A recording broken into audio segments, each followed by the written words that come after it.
नमस्कार, स्वागत है आपका न्यूज़ लॉन्चर पर। मैं हूं अशोक वानखेड़े। लेकर आया हूं आपका अपना कार्यक्रम द डायरेक्ट हिट। प्रयागराज में कुंभ चल रहा है और लखनऊ में विधानसभा। लेकिन कल विधानसभा में उत्तर प्रदेश के मुख्यमंत्री योगी आदित्यनाथ ऐसा कुछ बोल गए, विधानसभा की ही नहीं, उस पद की नहीं, प्रधानमंत्री की पद की गरिमा को भी हिट किया है। क्या ये योगी आदित्यनाथ की बौखलाहट थी या विरोधियों पे निम्न स्तर का हमला था? बात कुंभ में हो रहे कुप्रबंधन की थी और कुंभ में कुप्रबंधन के मामले लगातार मीडिया में छप रहे, सोशल मीडिया में छप रहे हैं, कुछ अखबार वाले छाप रहे हैं, बाकी लोग तो सिर्फ आंकड़ा बता रहे हैं कि 60 करोड़ गए, 50 करोड़ गए। लेकिन हुए हादसे, लगातार लग रही आग, डूबती गंगा में बोटें, ये कई चीजें हैं।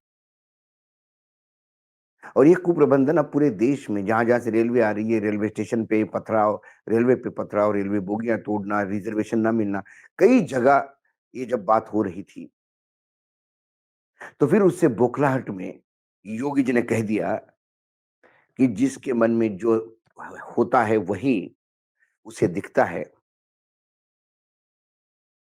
तो ज जो गिद्ध है उन्हें लाशें दिखती है, जो सूअर है उनको गंदगी।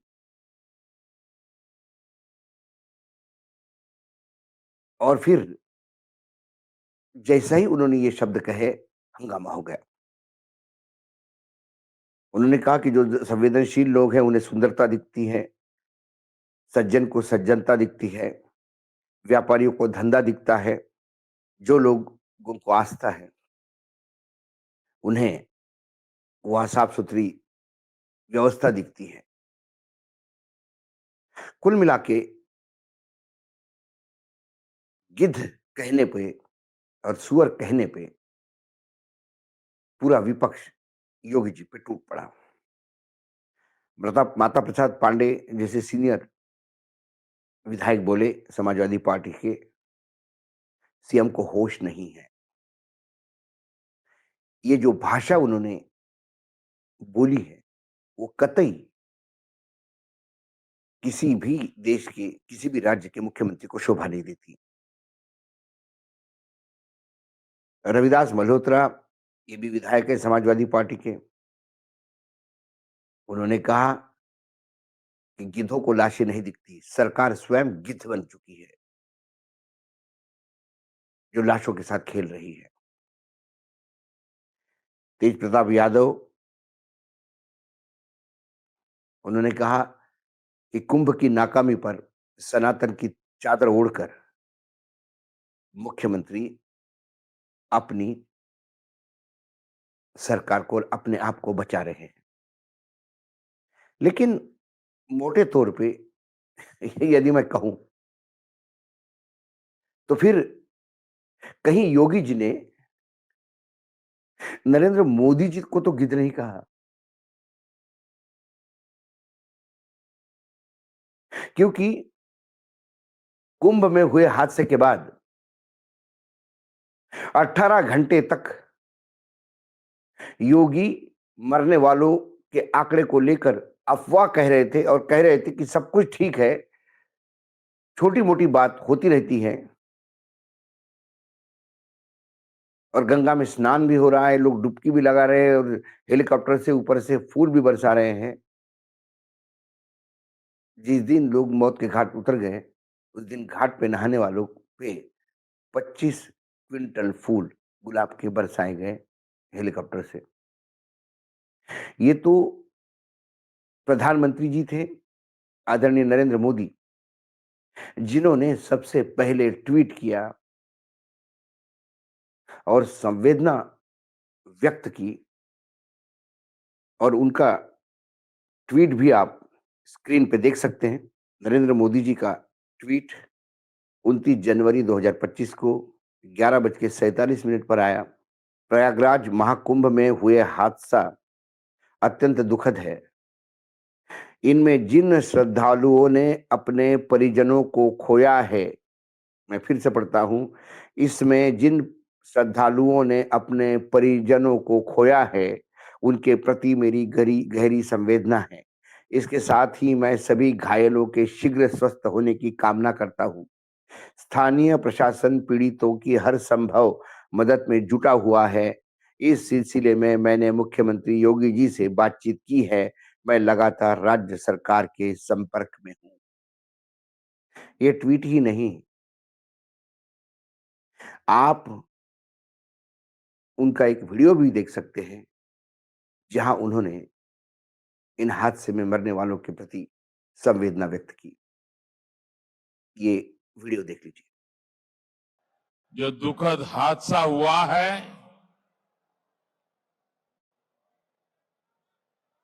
उस हादसे में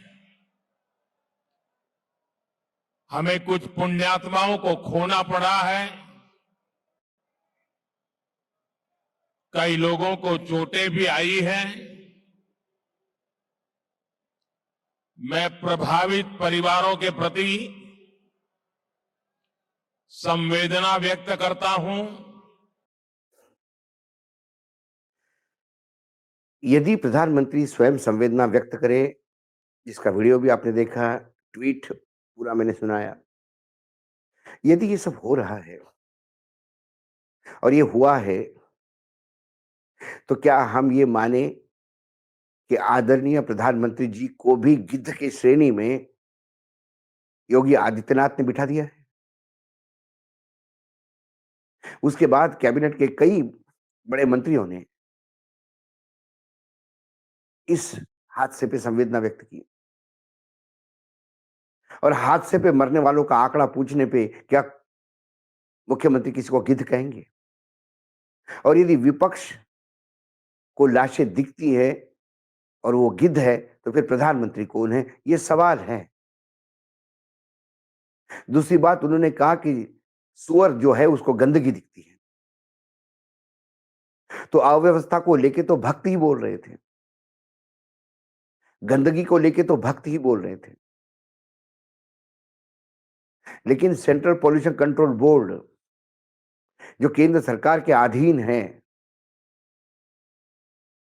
यदि उसने कुंभ के दौरान लिए हुए गंगा जल के सैंपल्स के बारे में कहा कि वो नहाने लायक भी नहीं, क्योंकि उसमें इंसान की विष्ठा की बहुत सारी मात्रा यानी बैक्टीरिया पाए जाते हैं, तो क्या केंद्र सरकार की वो agency central pollution control board सुअर है?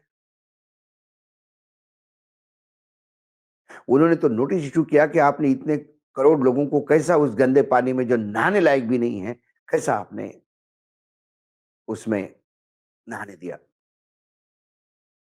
यदि हम योगी जी की बात माने, 60 करोड़ लोग यदि वहां आते हैं 1 महीने में, और 60 करोड़ लोग वहां पे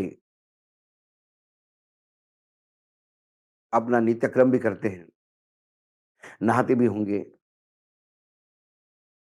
पखाना भी जाते होंगे, पॉटी भी करते होंगे, सुसु भी करते होंगे, तो उसकी ट्रीटमेंट की क्या व्यवस्था है? इसके बारे में यूपी सरकार मौन है। सारी की सारी गंदगी गंगा में ही बहाई जाती है। तो गंगा का प्रदूषण तो होना वाजिबी है। तो जो हो रहा है, उसको रोकने के बजाय उसको इंगित करने वाले लोगों को यदि आपने गिद्ध कहा, तो फिर किस-किस को कटघरे में खड़ा कर दिया योगी जी ने, शायद योगी जी ने जानते भी नहीं। कोविड के समय भी ऐसी ही लाशें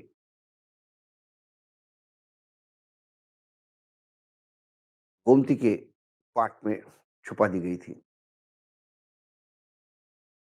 और जैसे ही बरसात हुई, सारी लाशें ऊपर आ गई, रेत में दबी हुई। तो गिद्ध कौन है? लाशें छुपाने वाला या लाशों के प्रति संवेदन व्यक्त करने वाला? उन्होंने तो उन तमाम सनातनी भक्तों को जिनने अपने लोग खोए हैं उस 2-3 हादसों में कुंभ के, उन्हें भी गिद्ध कहा। परिजनों की डेड बॉडी या अपना वो जो शव है, पार्थिव है, उसको अंतिम संस्कार करने के लिए कोई पार्थिव ढूँढ रहा है, तो क्या फिर वो गिद्ध है?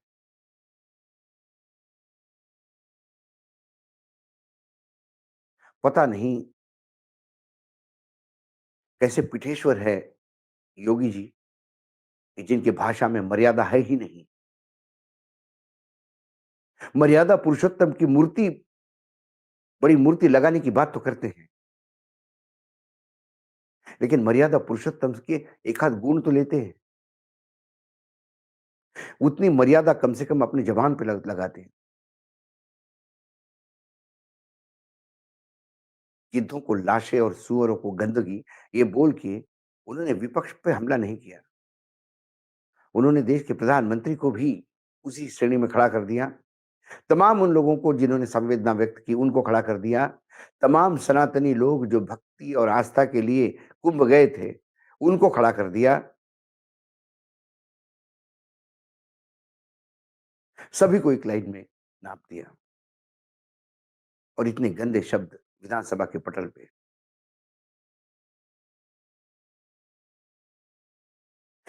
इतनी बुराई, जिसे मैं पाप कहता हूँ, क्योंकि एक योगी के मुँह से ऐसे शब्द पाप ही है। क्या गंगा माँ भी कुंभ के दौरान ये पाप धो पाएगी? सवाल ये है। स्वयं मैं हिट हुआ हूँ, क्योंकि मेरी संवेदना है उन तमाम लोगों के प्रति जिन्होंने अपना खोया है कोई ना कोई। उन्हें भी आपने गिद्ध कहा। उन्हें की जान तो बचा नहीं पाए, उन्हें स्नान तो नहीं करवा पाए। सीधा मोक्ष दिलवा दिया आपने, कुछ कुपड़ों के अनुसार, और कुछ को तो अंतिम संस्कार भी नसीब नहीं हुए, क्योंकि आज भी वो गुमशुदा है। आज डायरेक्ट हिट में इतना ही। कल फिर आता हूँ किसी विषय के साथ। तब तक के लिए नमस्कार। देखते रहिएगा न्यूज़ लॉन्चर।